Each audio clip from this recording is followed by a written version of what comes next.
This recording will serve for the TFT session for Teaching Strategies for Quality Interactions, which is an intermediate level class.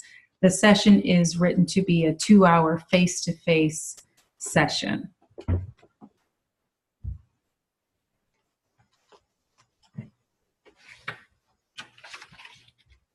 So this PowerPoint starts off with an agenda review.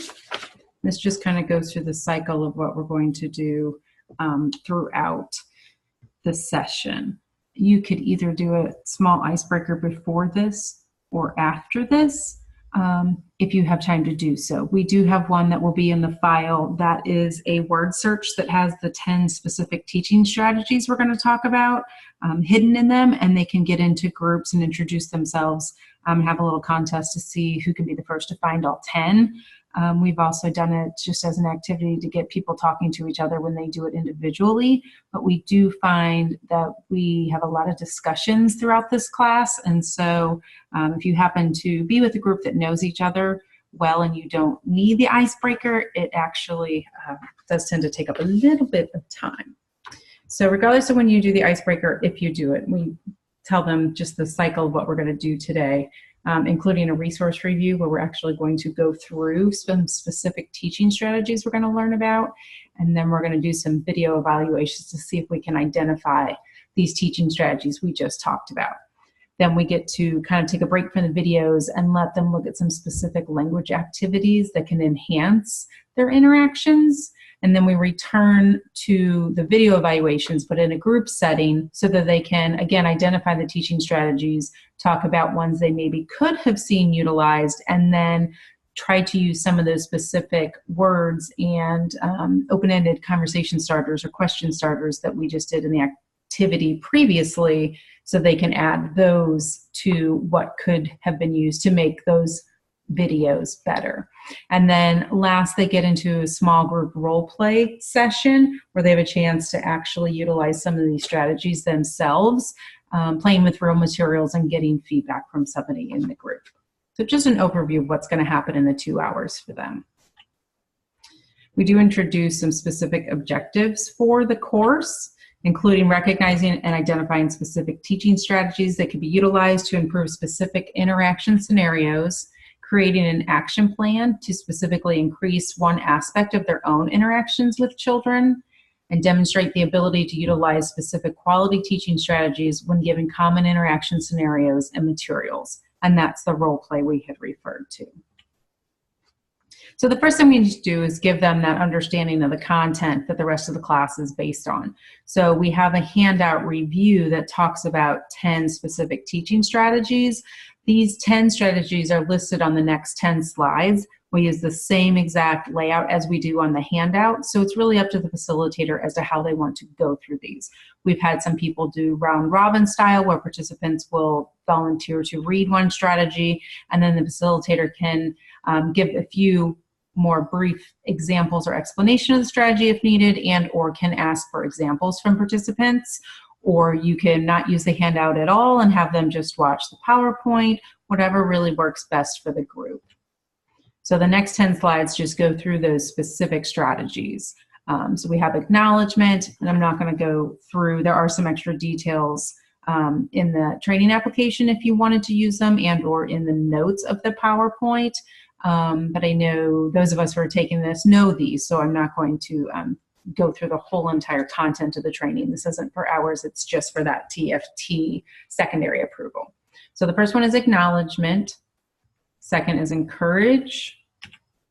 Third is give specific feedback. 4 is demonstrate. 5 is ask questions. 6 is give assistance. 7 is provide information. 8 is give directions.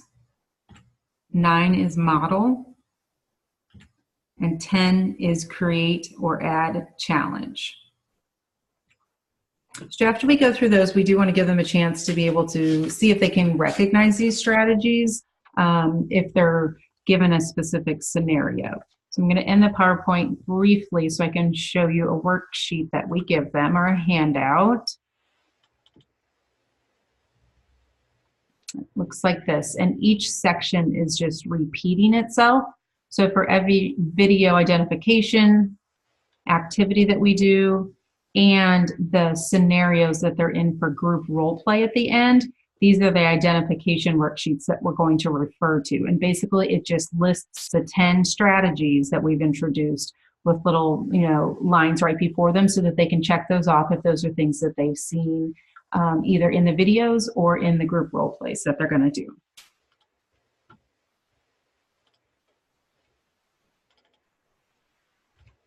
Okay, so then we get a chance to have them do the practice. So we give them the identification worksheets. We kind of explain, you're just going to see the 10 strategies, check off what you see happening in the video that they see.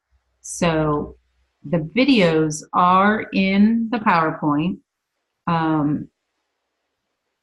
They've worked for some people, they have not worked for some people. So I would double check them on whatever systems you're using before you play them. In the facilitator's materials that you will get, it will have a separate document that lists specifically which videos we're using from YouTube. So of course, if you have internet access, it's always a good idea to have, have the video locations at least ready on hand in case these don't work. So we give them 2 video scenarios and we do them one at a time. We let them watch this video, mark off what they have seen, which strategies they've been used. And then you can also ask participants for additional strategies that were not observed possibly, some specific examples of what could have been said or what this would have looked like if the situation was even better. Then we go to another video and this one is really short.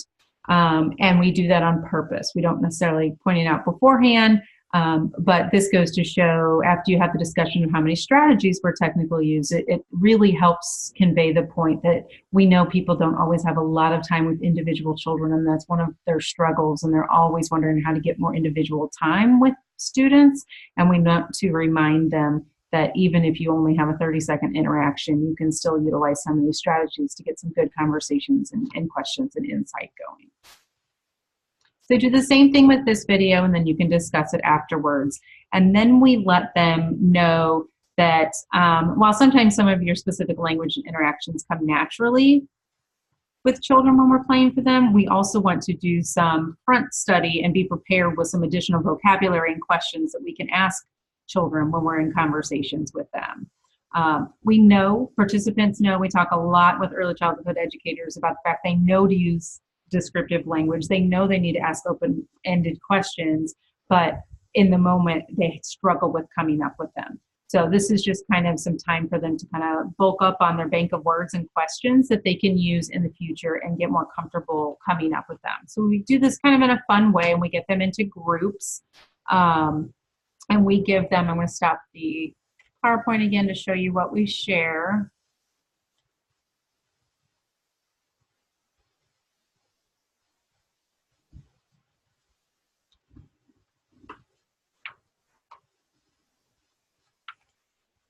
We first give them a little self-evaluation so they can kind of mark off the good practices that they know that they can say they commonly use, and then give them a quick minute to think about a practice that they might want to improve on just in their next steps.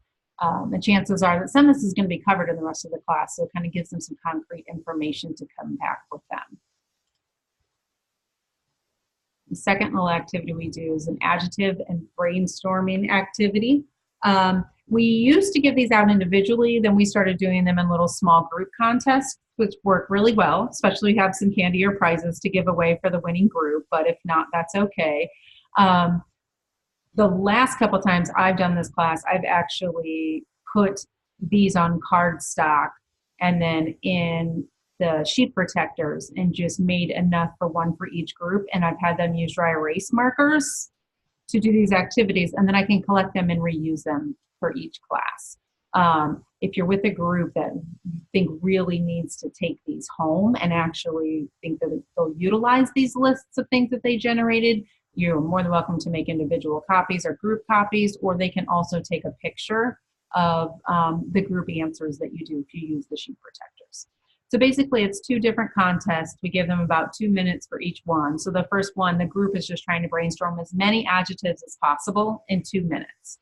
If you know that you're with a group, you kind of know their level and you want to up the ante a little bit, you could give each group a different topic or theme or area of the classroom that they might be playing with children, and just kind of give a base of a scenario. But if you're working with some beginner level programs, you could just leave it in general. And I will say it's helpful to just really briefly include the definition of an adjective before you start this activity. And then the second activity, and you can mix up the groups if you wanted to at that point, or let them stay in their same groups, just as another brainstorm activity. We give them 2 minutes to brainstorm as many open-ended question starters as they possibly can. So again, if you wanted to make it a little more difficult, you could, tie it to a specific area of the classroom. Come up with as many open-ended question starters as possible as you think tie into your science center or in your math area, or whatever you might want to do just to add a little bit of challenge.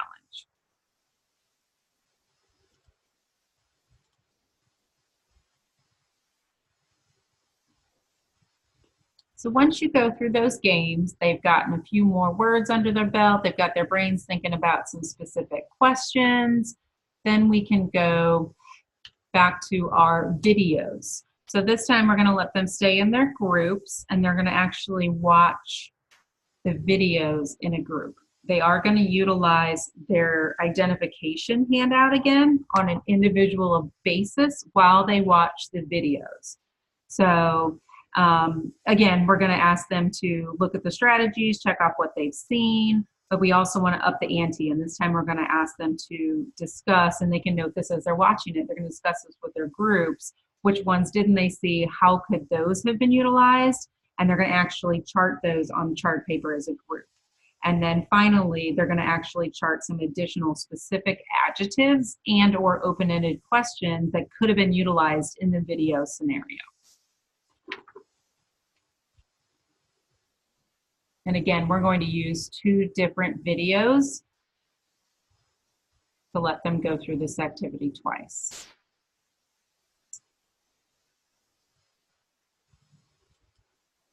And finally, we get to the live scenario work. So for this one, we need everybody to be in groups of 3, and they're going to get a chance to provide, we're going to provide them some real materials and let them go into some play scenarios where one person is playing as the child with the material, one person is the teacher or caregiver, and one person is an observer or mentor. So for this session, you want to make sure you have 10 items for people to play with. We try to spread them out, not have 10 different fine motor options, really give them a different conversation each time, because we will ask them to change materials. If you let the groups stay with the same material, the role play ends up being very similar, and we want them to branch out in what they're doing. So 10 different sets of materials. I believe we included a stack of books. We have some puzzles, we've got some science materials, we've got some arts and crafts stuff, but just make sure you have enough. And I say 10 because typically we don't teach more than 30 people, and that would allow for 3 people to be in a group. Sometimes you have to double up if the numbers don't work right, or change some time scenarios, or even sit in with a group to make the groups even of 3. But obviously you can do what you need to do to make that work. So basically each group, each scenario is going to last for 3 minutes in the role play portion. So once everybody has decided who the teacher is, who the mentor is, and who the student is, and get their materials, they'll have 3 minutes to participate in the role play. The teacher and the child are just going to try to act as normal as possible, and the mentor in the group is going to use that identification worksheet to do the same thing we did in the videos. She's going to check off the strategies that she notices the person playing the role of the teacher is using, and she's going to make some mental notes about other things that could have been utilized or could have been said, or some question starters. So 3 minutes for the role play, and then they will get a minute for the observer to kind of debrief what she saw, give additional suggestions on improvement. Then we'll ask the group members to switch roles and the materials, and the role play session will begin again. So this ideally will go 3 times so that each person has a chance to function in all 3 roles. So after the role play rounds, and of course the large group will come back together, discuss how they felt the activity was, ask for feedback on which strategies seem to be the easiest, maybe that some of those that people saw a lot of, and maybe which ones seemed a little more difficult.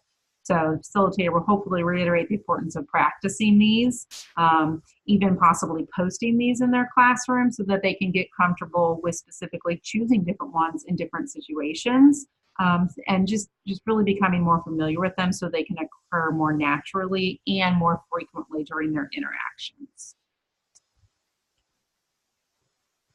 And then finally, as we always try to do, we always try to go back and review our objectives. I usually do this in a form of a question and say, did we complete this? Did we complete the second one? Did we complete the third one? And that gives people a chance to say no. You can ask them, of course, if you have any other questions about any of them. And then that's basically it. We thank them for participating. They've got their self-evaluation to bring with them that has hopefully a transfer of learning plan on it. They can take their identification worksheets with them, and then depending on how you do the activities, they may also have the adjectives and the brainstorming sessions.